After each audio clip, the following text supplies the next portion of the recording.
We are so thrilled to be partnering with Hinge. Hinge is the dating app designed to be deleted. As you all know, I'm a huge Hinge advocate as I met my partner of almost 3 years on the app. Even before meeting him, Hinge was always my go-to app because I met more relationship-minded people here and had some great dates. Clearly, I haven't been on the app for a little while, but I re-downloaded it to check out some of the new features. One that stood out to me was the voice prompt, my best friend's take on why you should date me, where your friend can hype you up. Not only does this make the profile creation less daunting, but it's not always easy to see your own green flags. So to test it out, I asked Yue some fun prompts to get her take on what I could put if I was dating again. So the first one, how long have we known each other? What was your first impression of me and how has that changed? Julie and I have known each other for almost 10 years. My first impression of Julie was that she's very social, but I've learned that she has a lot more depth to her beyond the social butterfly that she is. My next prompt, what do you think are my green flags? I would say she's deeply loyal. She believes in love, curious mindset, and she is fearlessly ambitious. And then last but not least, what kind of friend am I? Julie is the kind of friend who will always have your back, no matter what. Damn, that feels nice to hear. So download Hinge and try voice prompts today. Then find someone worth deleting the app for. I was so excited to get my shipment from Last Bottle Wines in the mail the other day, full of incredible red wines, all from Napa Valley. I love wine tasting, so having this to my door couldn't be happier. Also, couldn't be more excited that today's episode is brought to you by Last Bottle Wines. If you don't know already, they're a Napa-based online wine shop with a twist. They offer just one handpicked wine per day until it sells out, and they're always at incredible prices. We're talking 30 to 70% off retail. And the best part is that there's no subscriptions, no fees, and no minimum purchase. And I could not be more excited to bring this offer right now because they're having a marathon sale, which is coming up March 28th and 29th. Even better, we're offering Dateable listeners 10% off your first order with code DATEABLE. So if you are a wine lover like me, this is a great time to join. And did I mention that shipping is 100% free? So what are you waiting for? Mark your calendar for March 28th and 29th or get on it earlier if you want. You can sign up at lastbottlewines.com and use code DATEABLE and find out why Last Bottle is the most fun way to discover and buy amazing wine. The Dateable podcast features real stories from real people of how they make modern dating work, or not. I'm your host, Yue, former dating coach turned dating insider, if you will. On each episode, you'll hear commentary from my producer, Julie Krafchick, and other surprise co-hosts. This episode of Dateable is brought to you by 500 Brunches. 500 Brunches connects like-minded people with similar interests to meet in real life over brunch. You answer a quick questionnaire about your interests and how you spend your time, and then they'll match you in small groups of 6 to 8 at a brunch spot in San Francisco.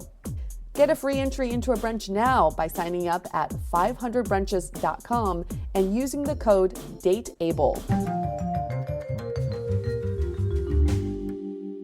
Hey everyone, welcome to another episode of Dateable, a show all about modern dating.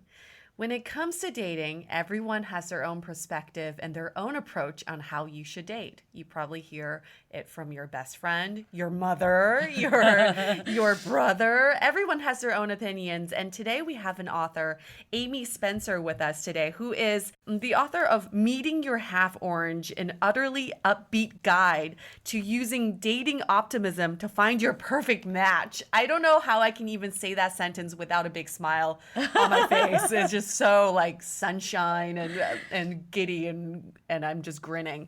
So Amy, how are you? I'm great, thank you. I'm smiling too. And I will say I read this book a while back, and it's definitely one that has stuck with me. So I was like, Yue, we need to get the author Yes. of this book on the show. So I am super fantastic. excited about this one. But what's even more hilarious is Amy's book on Amazon. Apparently Amazon switched the image of your book to Nas, the rapper, his autobiography, which is hilarious because it's like talking about dating optimism and there's Nas, the rapper. Like smoking a cigar. But now it's back. We saw in Amazon. They fixed it. Amazon gets some props for that. I asked them to, and they fixed it. The So nice thanks for the heads up. smiley sunshine cover is back with the orange on it. Yeah, I was like, I wouldn't associate Nas with dating optimism, but okay, well, I'll see where this goes. Well, yeah, you know what? Who knows, right? You can't judge a book by its cover. I'm open-minded. It's all good.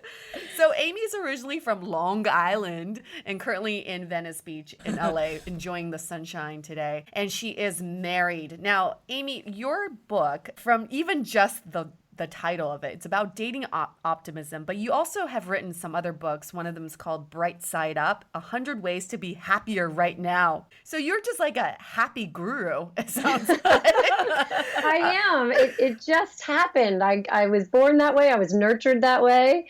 And when I realized it could be helpful to other people to share some of the things I'd learned by being that way, that's what kind of inspired me to write these books. And what I love is that you also have a website called thelifeoptimist.com, and you offer assignment optimism tips on your Twitter account at Dating Optimist. So you've really just branded yourself as this person who's like the ultimate, not just dating, but like a life optimist, I would say. Yeah, I think that we could all use that little injection sometimes is kind of what led me to do that. You know, we all need the reminders. A little bit of bright side thinking can change everything, especially, obviously, in dating, which it did for me. So speaking of dating, meeting your half orange, what does that mean? What's a half orange? A half orange, I know, it's a mystery. A half orange is a translation of the Spanish phrase, mi media naranja, which translates as my half orange. And it's a phrase that a lot of Spanish-speaking countries use to mean like your perfect other half, your sweet other half. And the man I have since married, which I essentially wrote the book about meeting, his family is from Argentina. And when I first met his family, they were, all aghast and excited that he had met his media naranja. And I decided that everybody needed one of those. I love it. So it's like your lobster. Yeah. Yes. It's your half orange. And not to say, important note, that everyone needs another half to complete them, because that is not at all what the concept of the book is about or what I believe, but more that your other half is someone who complements you. You come together and meet in the middle and together have a nice life that brings out your best for both of you. So before meeting your half orange, were you always this way? How did you date? What was your dating life like? Well, I started out the happiest dater on earth. I was always, up for anything. Oh, you want to meet my friend? Sure, I'd love to meet your friend. Oh, sure, I'll go on a first date with the guy at the deli who just asked me out. I was pretty much open for anything. And I tended to kind of focus more on long-term relationships, meaning that if I would go on a couple dates with a guy, but I wouldn't drag them out unless I saw a much longer future. So I dated a lot, it was what that meant. But what happened was that after years and years and years of dating and not finding the one I wanted to stay with, and I just kept having one date at a time or 3 dates at a time, or I'd date for 3 weeks and just couldn't find the right person, it started weighing on me, and watching my friends get married and watching my friends then have children and kind of being left behind, it really started to eat at me and chip away at my confidence, at my hope.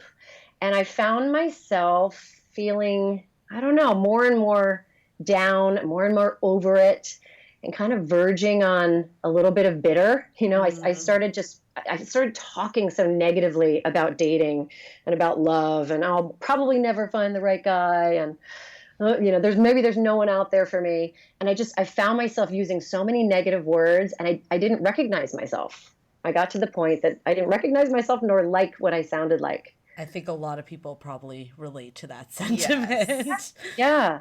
And I didn't mean it. I was telling the truth at the time. I just really felt like there wasn't going to be somebody for me. And so I kept telling everyone that.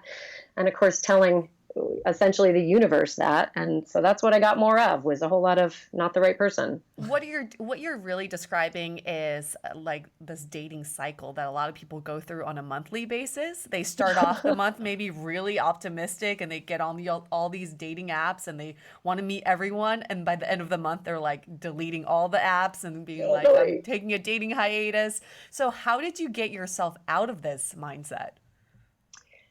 Essentially, I was inspired by my sister, who ended up she was also kind of in a rut and decided to create a group with some girlfriends of hers they called the goalies, where they would get together and talk about their goals they wanted for the future.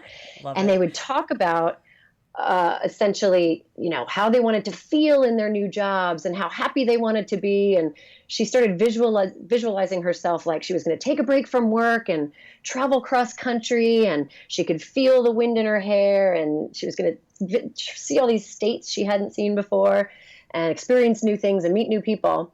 And she ended up getting the most dream job on earth. She got offered the job to work for U2 as their massage therapist on their world tour. That's amazing. Yeah. What? And I said, well, wait a minute. It was 6 months ago. You were miserable at your job. You started talking about how you were going to quit and travel cross country, and now you have your dream job on earth. And she said, well, yeah, I started talking about what I wanted and really getting my optimism up and feeling good about it. And I thought, here I was down in the dumps, really over how my life was going. Mm-hmm. And I thought, well, if she can do that with work, maybe I can do that with love. And so I kind of borrowed her techniques for myself in thinking about dating, and just literally changed how I spoke about dating, how I felt when I thought about it, the activities I was doing, making sure that I did more positive things and surrounded myself by more people that made me feel good. And over time, just, the optimism that I built up and the attitude that it affected in me is what led me to my husband. A lot of these mindset changes do come from sort of how you speak and how you talk about things. So give us an example of how you used to frame a situation versus the optimistic way of talking about it.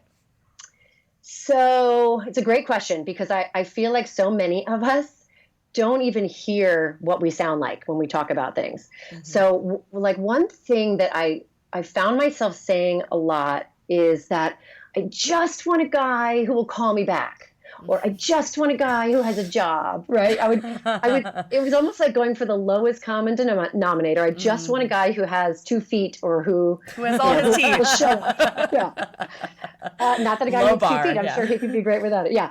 So it was just lowest common denominator was on my list. And I later realized, well, wait a minute. I want a guy who calls me back and is kind to me and is interesting and we have a good time.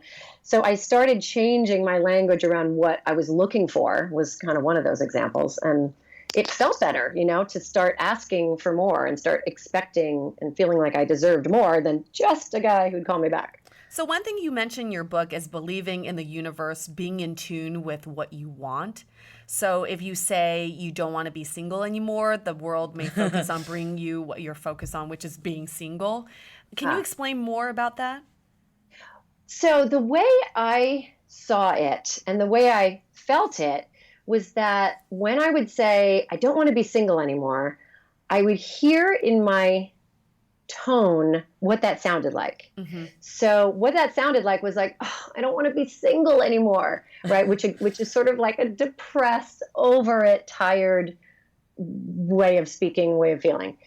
If I said instead, I want a relationship, it was about the tone of what I was looking for, which was the positive message, and again, the word itself, saying single, I was saying it in a bitter tone, but also kind of just saying the word single over and over again was, in my opinion, attracting more singleness. It's the age-old law of attraction concept, which I firmly believe in. And I think it plays a big part in how I did find my husband. Repeating what you don't want is reminding the world what you don't want, and attracting more of what you don't want to you. Yeah. So I tried to flip it, instead of what you don't want, talk about what you do want. I don't want to be poor. I want money. I don't want to be single. I want a relationship. I love how you made a comment about if you are always like, oh, why are all men selfish and commitment phobic? And that's what you start to see. It's almost like you're looking for it now because you're thinking about that so much. Oh, yeah, absolutely. In fact, one of the things I started actively doing, anytime I caught myself talking about what I didn't want, I would flip it, think about what I did want instead. And instead of what you're saying, being afraid of or talking about commitment phobic guys, I would think, okay, hang on, let me think about some guys that I do think are good people, my friends' partners or people I worked with. And I would look at those guys and think, okay, look at that guy. He's been committed for a couple of years with her. He's kind to her. He invites her to everything. He calls her back. He takes her out for nice meals. Whatever it was, I found myself focusing more on that. And it kind of, the more I looked at the good stuff, the less room there was to focus on the bad stuff. This is almost like Psychology 101. If you look at any of these like marketing courses about advertising, the reason why advertising works is that they present an idea in your head. And once it's presented and it's in your head, you start seeing it more and more. So for people who are like shopping for red cars, they end up seeing more red cars on the road. It's not they're necessarily more red cars, it's just they see it more. Right. So it's like all of a sudden there's all these commitment phobic men. Yeah, they're everywhere. Or if Amy's flipping the script, there's all these really great attentive men. Yes, exactly. We actually had an episode with a woman who was sick of being breadcrumbed. So all these men would, string her along, tell her she's great, but then they come in and out of her life, and she was sick of it, and she kept saying like, why am I attracting all these men who keep breadcrumbing me? But if you were there to speak to her, you would probably say, well, flip it. Instead of saying, why are all these men breadcrumbing you? You should say, I'm looking for men who are respectful, who are not afraid of commitment, who want to be in a relationship, it's the positive of it. Yeah. And I know it sounds simplistic, but it's magical what happens if you force yourself to look for the good stuff. I mean, if you say even today, I'm going to look for 5 men, or if you're looking for women, whoever it might be, who look like the kind of person that I want in my life. I'm looking for kind, attentive, intelligent, all that, respectful. If you seek it out, you will find 5 of those people. Even if it's somebody walking their dog on the road who moves out of the way or says hello to you, you will find them if you make the choice to look for them. So then, some people would say, that's great. I can sort of change my mindset. But my love life is out of my control. I can control everything else in my life except for my love life. What would you say to them? I would say, that's funny. I thought that too.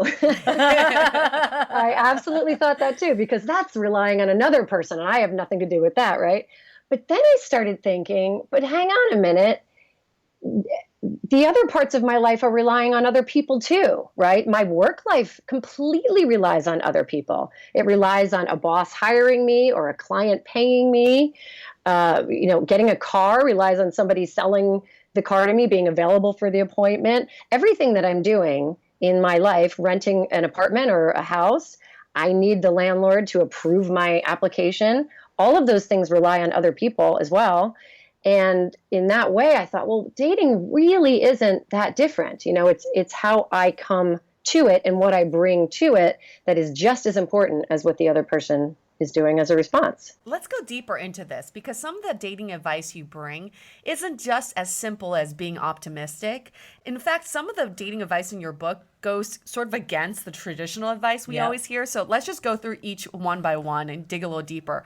One is, you believe in being picky. We say this all the time on our podcast. Don't be so picky. Be open-minded. You never know. You only know what you know, so don't have a type. But you're saying be picky when it comes to selecting your partner. Explain more. Yes. Well, essentially, the thought of being open-minded is where all those jests come in, right? That sometimes people, by not being picky, they say, I just want the guy to call me back. And I'm saying, no, you don't. You want it all. Because if you start getting excited about the person for a grander set of reasons, if you want the person you're attracted to and laugh with and are inspired by and feel adventurous with, you get more excited by it, right? You get more excited by the concept of a relationship that has it all.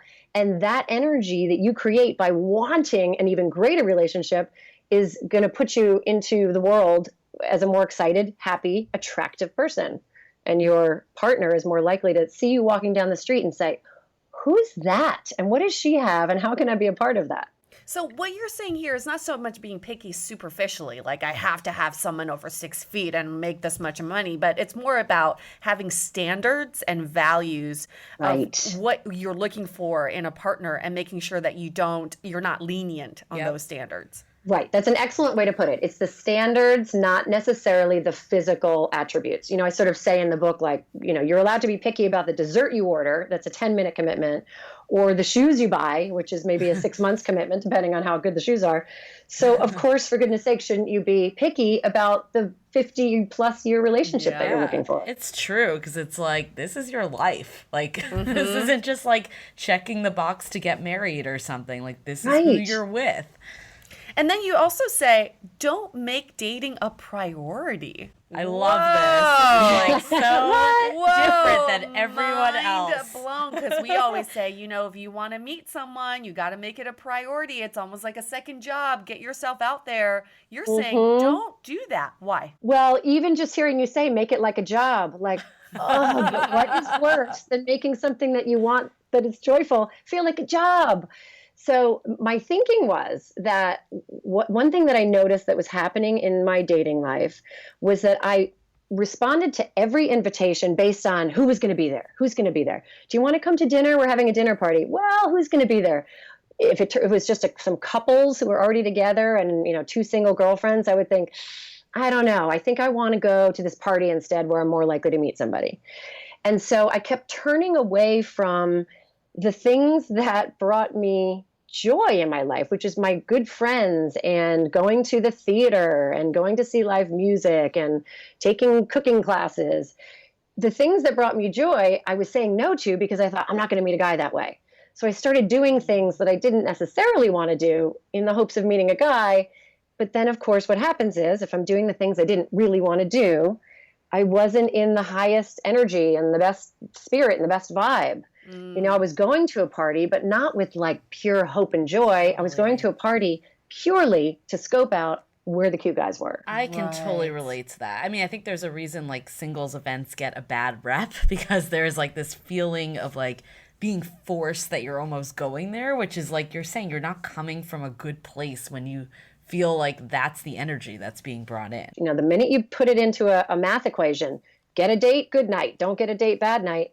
You're setting yourself up to be disappointed again and again. We always hear from people when we ask what kind of energy are you most attracted to, and people always say, if I'm in a room, I'm most attracted to the person who looks like they're having the most fun. Yep. Who are enjoying themselves, and they're not looking for the person who looks like they're on the prowl. Right. You said it in the book too, but I've totally related to this notion of the grubby glow. Oh my gosh, right?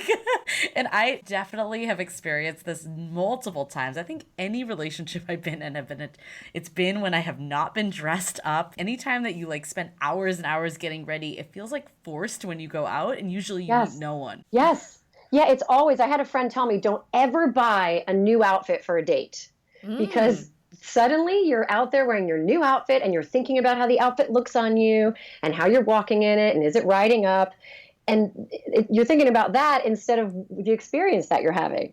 And so the grubby glow was something that I thought, oh my gosh, I love it. Nice, right? When you're home and your friend says, come out, we're having a great time. And you say, oh, are you kidding? I'm in my sweats. My hair's in a ponytail. I look ridiculous. And she says, who cares? We're just having fun. And you say, oh, what the heck? Okay.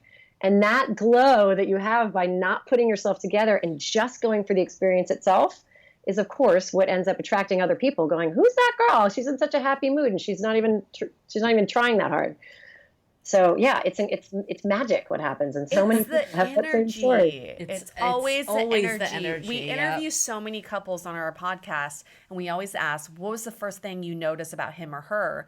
And they always respond with this energy he or she was putting off. Like, she just looked so happy, or he had this smile on his face. It was never like, oh, she was wearing this tight dress, or he was wearing this really nice shirt. It was never about that. Yeah, it's about energy. Totally. Yeah. And isn't it funny that people always say, like, when you're in a relationship, that's when you start attracting the most amount of people? Oh my gosh, right? always. It's right. It's the don't care. You're dressing in don't care. Yeah. I mean, I totally agree with you 100% on this, because I feel like anytime I've met someone, it's been unexpected. It's been because I'm just having a good time and in a good place of something that's making me feel good.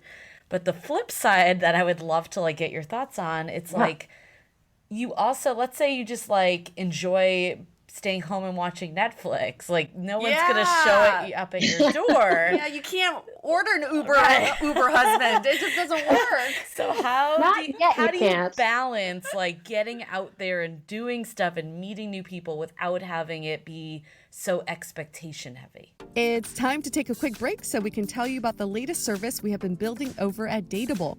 We'll be offering a platform to connect you with vetted dating experts from our network to help with everything from dating profile reviews, coaching to see where you're getting stuck in dating, and even ways to get real feedback about your dating style. The sessions typically run from 30 minutes to an hour and can all be done via Skype or Google Hangouts, so you can be anywhere.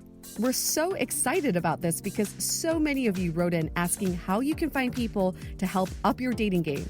And this should be a great way to get personalized, affordable advice. We'll be adding more coaches and more services. And of course, let us know if there's something specific you like to see. To meet the coaches and book your session today, visit dateablepodcast.com/coaching. Now back to the show.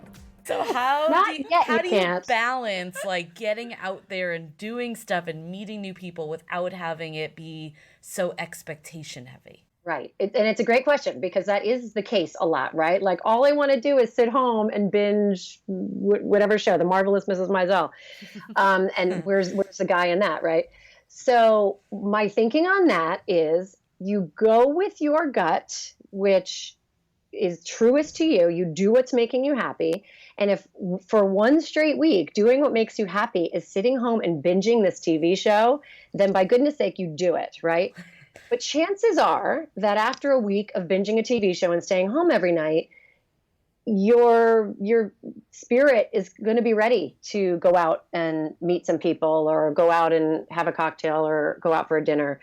And then you follow that train to go out. Like I had a friend of mine who wanted to stay home one night.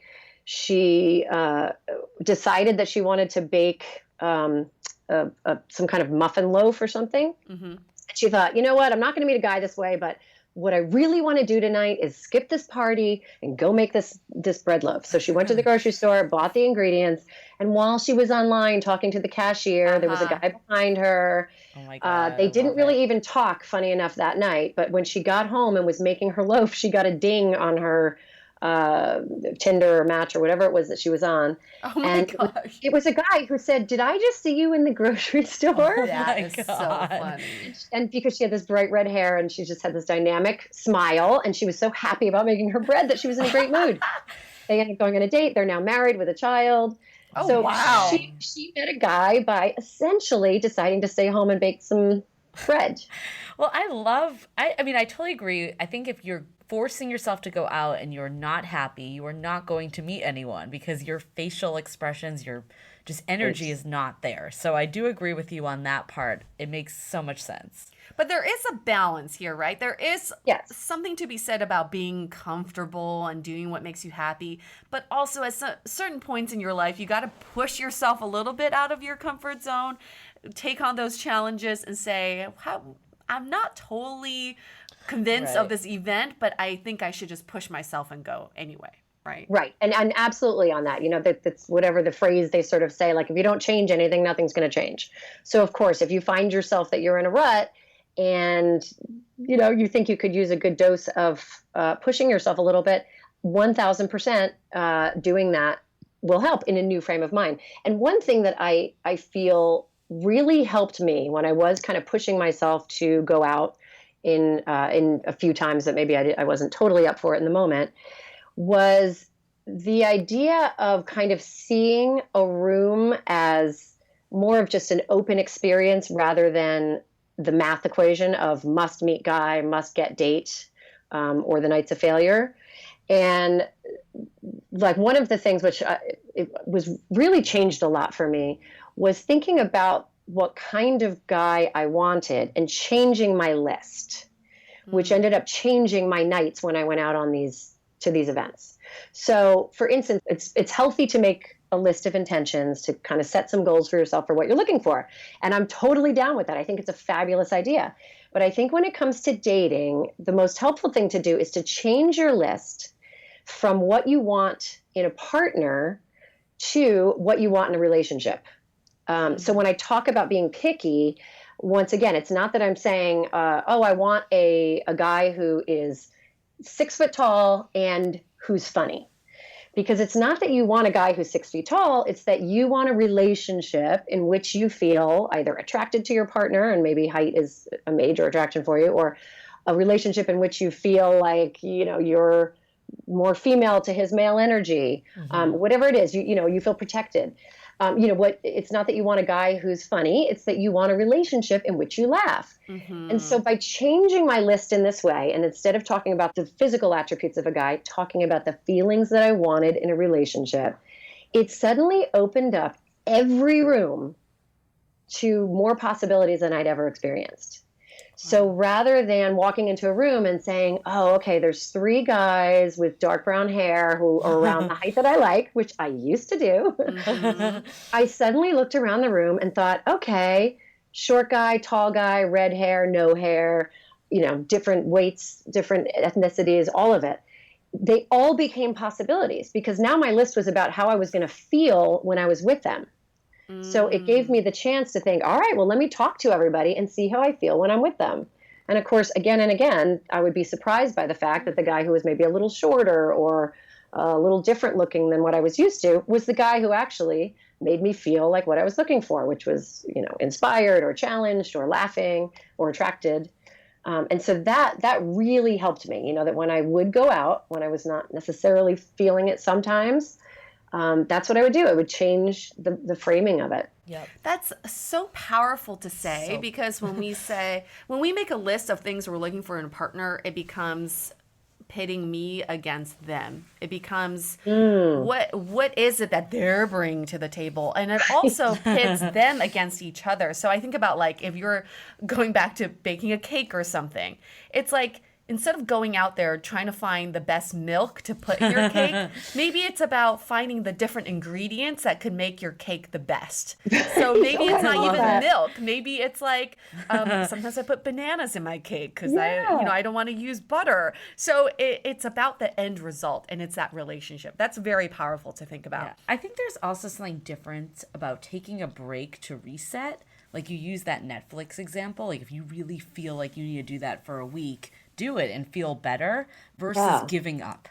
Yeah. And I think that's where like you can get really comfortable and just not really put yourself out there. So I do think there is like that conscious difference that we should pay attention to also. Let's hold that thought for a sec. We'll get right back to it. This episode is sponsored by Via. We all know there are things that can help set the mood in the bedroom, but did you know a little THC could also do that? Yes, Via has developed a unique blend of pleasure-enhancing cannabinoids, libido-strengthening herbs, and a low dose of THC all into one mind-blowing gummy called High Love. This gummy, wow, it will awaken your senses, increase blood flow, and intensify any sexual experience. I've been pleasantly surprised by the High Love gummies because it is just the right amount of THC for me to have a good time without feeling sleepy. And hey, if THC is not your thing, Via also offers a wide array of other gummies without it. And everything legally ships in 50 states with discreet packaging directly to your door. So if you're over 21, you can get 15% off and a free pack of award-winning Dreams THC plus CBN sleep gummies with our exclusive code DATEABLE at viahemp.com. That's VIIAHEMP.com. Let the gummies work their magic. Head to viahemp.com and use the code DATEABLE to receive 15% off and one free sample of their Sleepy Dream gummies. That's viahemp.com and use the code DATEABLE at checkout. Take your passion and pleasure to a whole new level with High Love from Via Hemp. This episode is made possible by Badlands Pets. As you all know, Mojo, my precious baby, is the reason why I found love in the first place. He made me feel love again. So I would do anything to ensure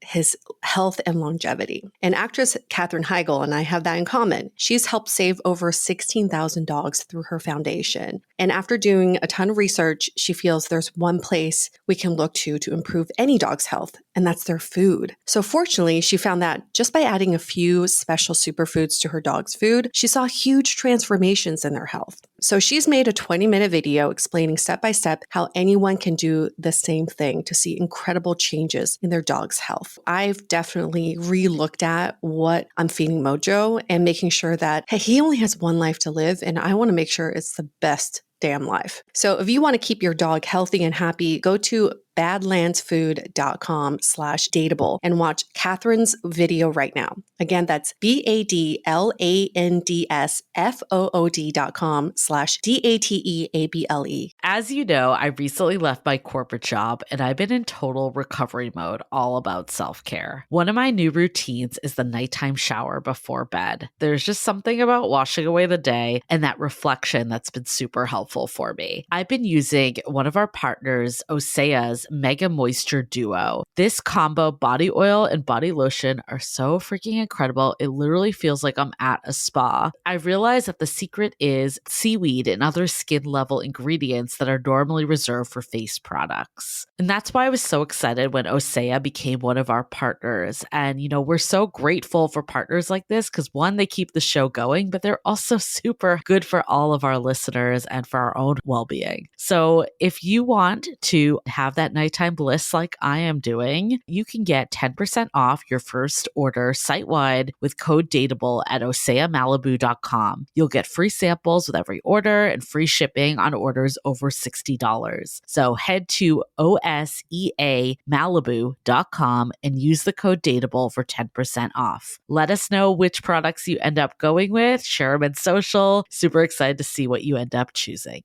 So speaking of staying home and watching TV, what is the Sex and the City syndrome? The Sex and the City syndrome. Essentially, what it is it's something that kind of hits modern women where we think, you know, I don't need a man. I can do just fine on my own. And that is true, right? So the thinking is that when we look at the women on Sex and the City, we see them kicking ass and not needing a man and trying to have sex like a man and not really needing to, feel like they're stuck, that they can have a one-night stand just like a guy. And Charlotte on the show, of course, was always the one who was the romantic and really thought that love was possible and that you could be a strong woman and still have love. And she's the one who always got the eye rolls from the characters on the show. She did. She got made fun of a lot.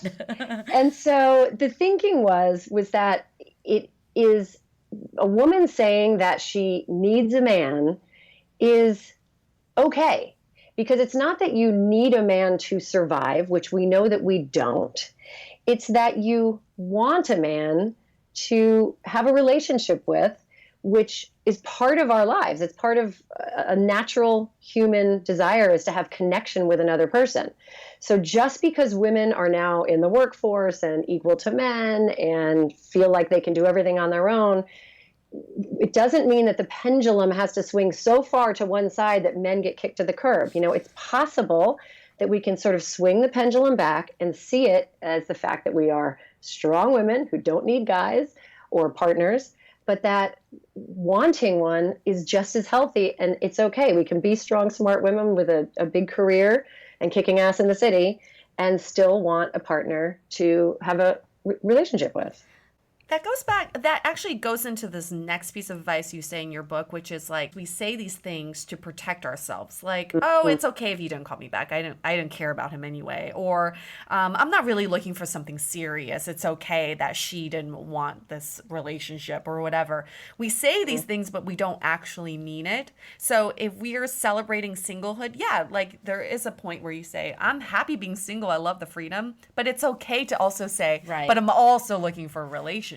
But I think a lot of times people don't want to be that like poor, pathetic single person. And I think that's like probably the positive of modern era, that isn't necessarily the way people view people. Right. So sometimes you might like overcompensate and say like on like a night on the town being like, I love being single, like it's the best, blah, blah, blah. And then coming home and like feeling that like loneliness. How do you balance that? Because it's like on one side, that's really great that you are not just like you're enjoying your life, right? Like you're not just being a victim, but then also it's conflicting because you're putting out to the like universe and even friends and signals that like you're content being single and you like it, and they may not think to like introduce you to a friend, or that just might not come for you because that's not the energy you're putting out. How would you advise people to balance those? I think the way you just expressed it, you have a night where you're having the best time and you go, you know what, I love being single. And then you go home and you feel a little lonely. Mm-hmm. That's human, 1,000% natural and totally okay. What I find is that an issue comes up when you go out every day and say, I love being single. I love being single. Oh, being single is the best. Thank God I'm single. If you're looking for a relationship and you find that you're constantly talking about how much you love being single, that's where you start looking at it and say, hey, wait a minute, what is the message that I'm putting out there? Not to the universe. And like you're saying, to friends of yours, to coworkers who would think, oh, I have a really great person I would want to set my friend up with. But gosh, all she talks about is how happy she is being single. So, so when it's a balance between a natural back and forth, I'm having a nice time being single, and actually I'm a little lonely being single. Totally normal. But when you find yourself with the same message over and over again, it's really a case of listening to yourself while you talk. What are you saying again and again? Look at the message you're sending. So is it, I love being single, or is it, I'm miserable being single? Either way, you're putting that single message out into the energy around you, out to the people who are listening to you, out to the guy who might be truly standing behind you and hearing you say this to your friends and think, too bad, I would have otherwise maybe asked her out, but she seems so happy. I won't bother her. Right. Well, I mean, we see this all the time, like, especially with social media and, like, the perception people are out there. Like, there's definitely that side of people that are just loving the single life. But I think it also is a good time to reflect yourself, too, if you are always saying that, because maybe you do love the single life. And right. Finding a relationship might not be as big a priority as you feel like it is because of just society in general. Mm-hmm. Well, in fact, I've had quite a number of friends who have talked about how they're single and they're looking for a relationship, and they'll say, but I'm not really sure because this is the first time I've been alone and I'm starting to travel. And my book will come up and I'll say, then don't read the book. If you're in a zone, because really, if you're in a zone and feel that you're learning from life and you're having new experiences and having new adventures, if you're not in the place that you feel like, okay, this is it, I'm ready to settle down a bit, to really focus my energy on one other person, then don't force yourself. Nobody said there's a law that you have to be in a relationship to be happy. My goodness, that's so not true. I always tell people, if you start reading Meeting Your Half Orange and kind of feel like, I don't know, I don't think I'm ready for this, put the book down. It's not for you. It's not right.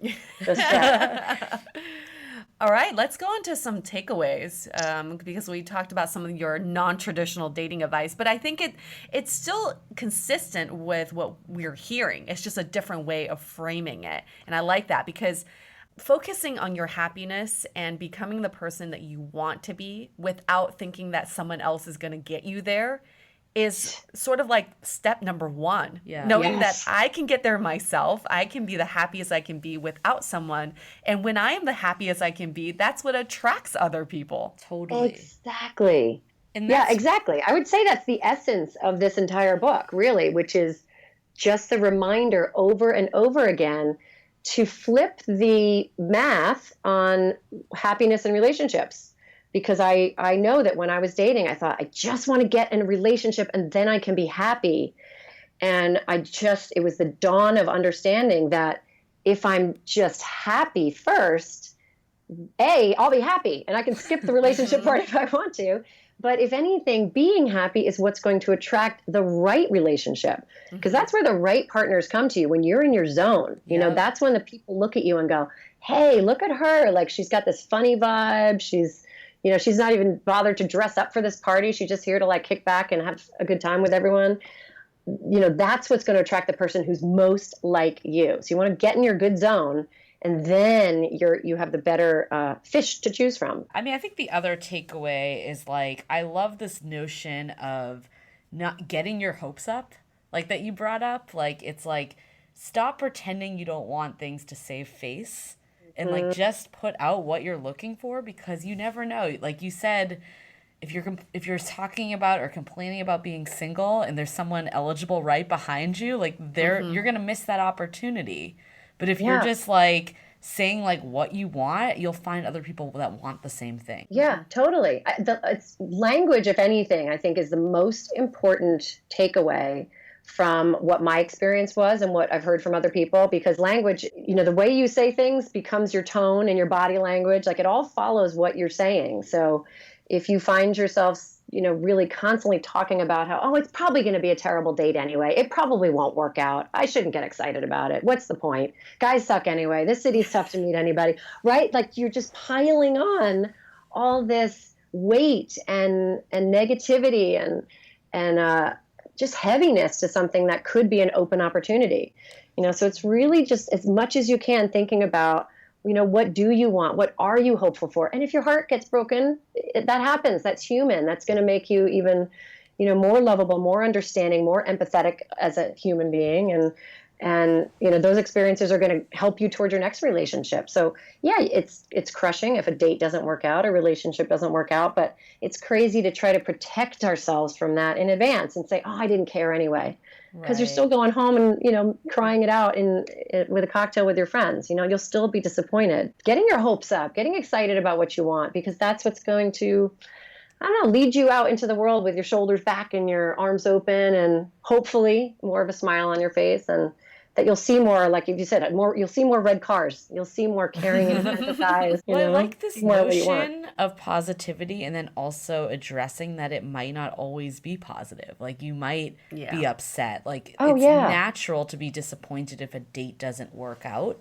But I think it's how you bounce back from it. Like if you're just like, oh, I'm never going to date again after that, or all men are like this, or all women are like this. If you just like say, well, yeah, it's disappointing. I was hoping this would lead somewhere and it didn't, but it just wasn't the right fit. That's very different than that other energy. Yes. And I also got better at the time in the minute I noticed that a date wasn't working out. I would go on my internet date and I'd show up and it was like, oh man, he's just not at all what I thought he looked like. And, my insides would sink. I used to think, oh, what a waste of time. Can't wait to get out of here. And I turned that into, well, guess what? I've signed on for an hour here. Maybe I'll feel differently when I talk to him. And if I don't feel attracted to him, maybe I'll find a friend in this. Maybe I'll learn something. I remember one of my dates, a guy had like a really interesting job moving artwork from, different buildings to another, and all the work that was involved in all this $1 million artwork. And I just found it fascinating and thought, well, let me just learn about this. Let me find out what kind of interesting people there are in the world, or find out what good restaurants they know about, or what places to go on vacation. Just trying to find something good in it. Yeah. Yeah. Dating is all about just getting to know people. It's not trying to evaluate them to be a life partner. Right. Exactly. This is a good time to bring up our question of the day. Comes from Ankur. He says, I really admire people who are optimistic, but it's just not in my nature to be that way. I wasn't raised that way, and I'm just not sure how to even think more positively. Is it possible to become more optimistic? What are some tactics or exercises? I feel like this is a pretty good question for you, Amy. Oh my gosh, it's a great question. and also keeping in mind, I do realize I was raised, I do believe there's nature and nurture involved in optimism, and a lot of studies back that up. So for a lot of people, they don't have possibly, those little extra special happy smiling genes. And also they may not have been nurtured with that type of thinking. So it is a practice that you do need to work on. But the good news is, absolutely, you can work on it and you can change your thinking. So some of the tactics that I would say, first of all, is checking your language, which we've talked a lot about, and learning to flip it. One of the best things that I do to flip kind of a negative thought in my mind to a positive one is I'll think, at least I'm not ... So if I'm on a date and it's going terribly, I'll think, well, at least I'm not, on a date and it's freezing cold, or at least I'm not with a sociopath who's trying to kill me. Whatever the worst case scenarios are, you just lift it to just even one notch above what it was before, and you sort of get better at finding a brighter side of it. And the other thing is body language, which we haven't talked about smiling. It seems obvious, but it really does shift, and this is based on scientific studies, shifts how your thinking goes. Like the same way that, feeling a certain way can make your body language react. So if you're feeling depressed, you'll find yourself with hunched over shoulders and, possibly crying and down. You can reverse that by changing your body language. You can actually affect your thinking in that same way.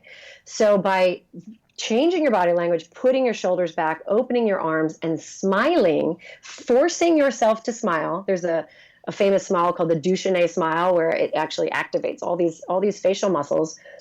It makes your mind think, oh, this human must be happy because all of these nerve endings are being activated by this smile. So forcing yourself to smile. I would do it sometimes before I walked into a party. I would force myself to smile for 10 seconds or some crazy amount of time. And I would think, my face hurts. This is so annoying. This is so dumb. I look insane. But by doing it, your body almost doesn't know better. It thinks that you're in a good mood, and it's not sure why. Yeah, but I've totally done that before. It's definitely can be a game changer. Yeah, you got to trick your brain sometimes. Yeah. So it's gratitude, language, smiles are my best tips on that. I loved one of the things in your book that you talked about was like visualization of like what you saw of like the partner that would be your half orange. Yes. Can you talk a little more about that? Yes, and this was a big one too, because essentially what the whole concept of dating optimism is about making you feel what you want. And so anything that you can do to activate your feelings as opposed to just kind of your logical mind, we want to get like your gut inside smiling.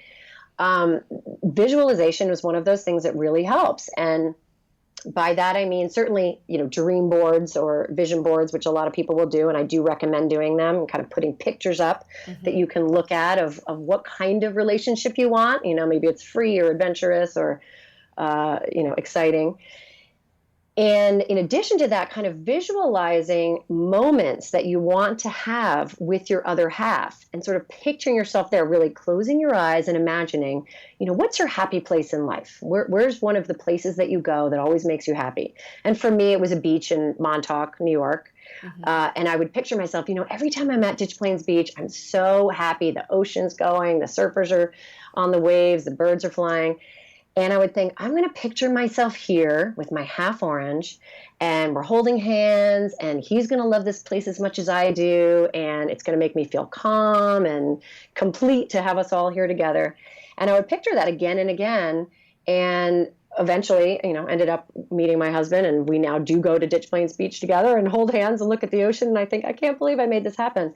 But doing that, thinking about places that you want to be with your partner, picturing yourself on a bench overlooking LA, like in 500 Days of Summer, or picturing yourself, in the streets of some city, in the streets of Paris with them, wherever you want to be, or even, in your own bed, snuggling up with some coffee, and maybe both of you reading a good book. Picturing that, really getting the feeling of what that would be like it kind of gets those feelings going for you, so that you can kind of draw that into your world, you and your twosome. It's sort of that manifestation. Some people have a harder time with imagination. I used to be that way. But what I found really useful is using smells that bring up memories from before, like my childhood, memories of happiness, obviously. So I have this one bottle of perfume that reminds me of this one time in high school when I was extremely happy about something really stupid, but I just remember feeling really happy in that moment. So I kind of I use smell as a way to bring up some of those great memories. Music's another good one. Music, yeah. Oh, yes. I think also what I like, I think you mentioned this in your book too, but like looking at other men or women in your life that you admire, even if it's not like a romantic possibility, but instead of being jealous of your friend that has a great relationship, reframing it of like, what are the things that I admire about this relationship and how can I bring that energy to mine? It's just such a different mindset than just being like, can't believe she got that guy and I am still single. Like, it's just so which we different. do all the time, and it's totally natural and human to get jealous or envious and want to smack the people who have everything or seem to have everything. So instead, it's flipping that and saying, you know what? I think it's really cool that she has a relationship, that she and her partner text cute little gifts to each other all day long, or he checks in with her before he heads out, or I love that this couple has, cute code names for each other, or he calls her baby all the time. I want that, So really, instead of, it's like when you feel envy, flip it, flip Flip all the it. things that give Yeah. you like an ugly feeling inside and try to flip it to how can I see this in a good way that makes me feel happy to see it? That Because should, because yeah, officially it becomes proof that these relationships exist, and that means you can have it for yourself. that's great. This is a little bit easier said than done because I've gone through this process, and I think baby steps for those of you who are who don't naturally reverse it to positivity is first step is to validate your feelings. So the first step for me was to say, okay, I'm feeling a little upset, I'm feeling negative, and it's okay for me to feel this way, but at least I acknowledge it. And the next step is to say, how can I feel more positive in this situation? So at least those are the baby steps. Yeah, to say to someone that you have to be happy all the time to have a relationship, that is terrible advice, and that's not what I'm saying at all. You're human. We're all human, and feelings go up, down, and sideways. Yes. So like what you're saying, it's really all about acknowledging what you're feeling. Yep.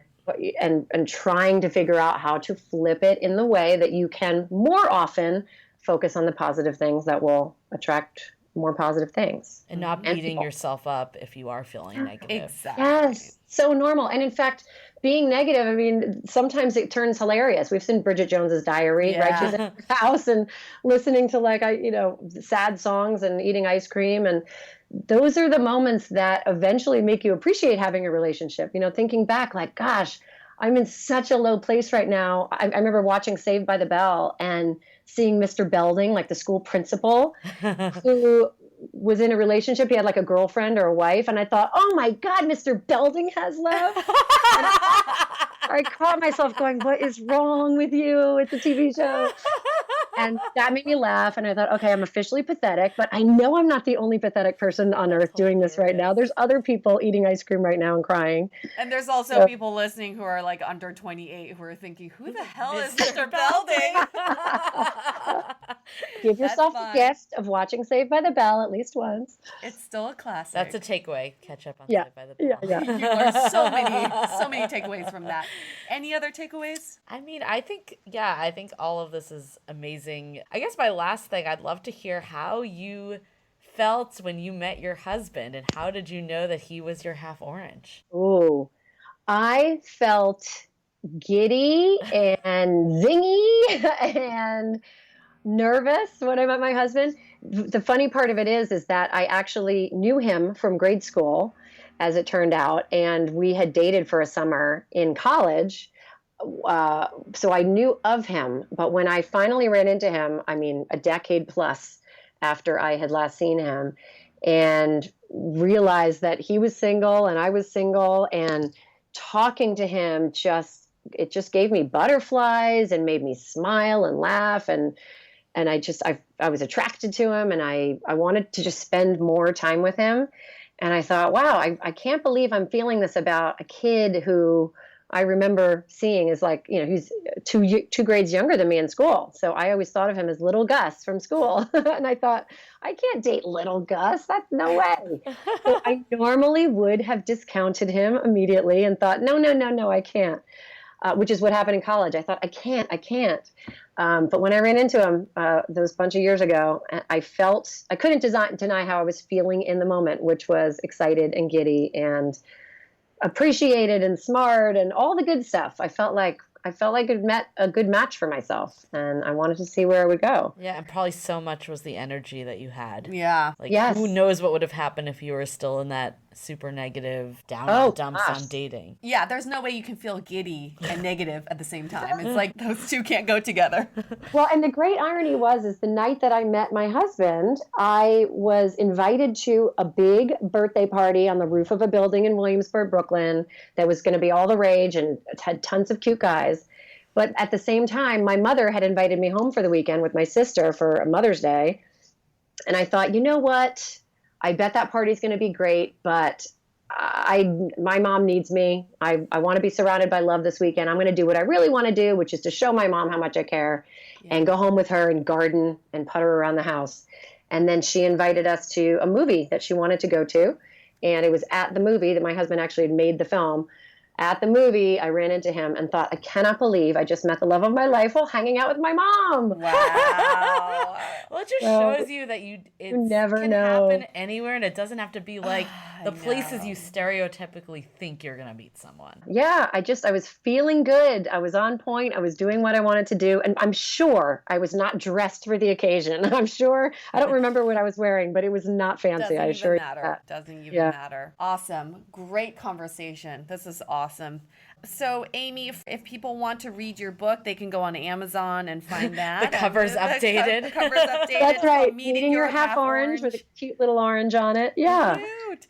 And then And your hopefully, other book is whether they're ready for the book or not, that maybe a little bit of dating optimism for now in the meantime. And then they can go on your website, thelifeoptimist.com, and follow you on Twitter at datingoptimist. Anywhere else they can stalk you. They can stalk me on my actual website, amyspencer.com. So yeah, they can find all the new things that I'm working on and information about my other books and some happy videos to go with my books. Awesome. Fabulous. Great. Well, listeners at home, it's all about dating optimism. It doesn't mean that you just you become optimistic overnight. It doesn't happen overnight, but it's a muscle you can work, and the more you work at it, the better you'll get at it. All right. Exactly. On that note, we're going to wrap this up. Stay dateable. Your action item for this week is to practice dating positivity. Instead of focusing on things that didn't work out, why not think about the qualities that you liked, the qualities that attracted you to the people that you dated, and then ask the universe for more of that. This episode of Dateable is brought to you by 500 Brunches. 500 Brunches connects like-minded people with similar interests to meet in real life over brunch. You answer a quick questionnaire about your interests and how you spend your time, and then they'll match you in small groups of 6 to 8 at a brunch spot in San Francisco. Get a free entry into a brunch now by signing up at 500brunches.com and using the code DATEABLE. If you didn't know already, we have a revamped website with articles, videos, and content all about modern dating. You can also find our premium Why series, where we dissect, analyze, and offer solutions to some of the most common dating conundrums. We've had some great feedback about how actionable these episodes are, so check them out on our website or iTunes Music. Also, visit the site today to see the latest about coaching, where we connect you with Dateable approved experts to help with everything from dating profile reviews, coaching, and even gathering real feedback about your dating style in a personalized and affordable way. To connect with us, visit dateablepodcast.com. You can also find us on Facebook, Twitter, and Instagram, all under Dateable Podcast. Don't forget to subscribe and auto-download the podcast on iTunes or your favorite podcast player so you never miss an episode.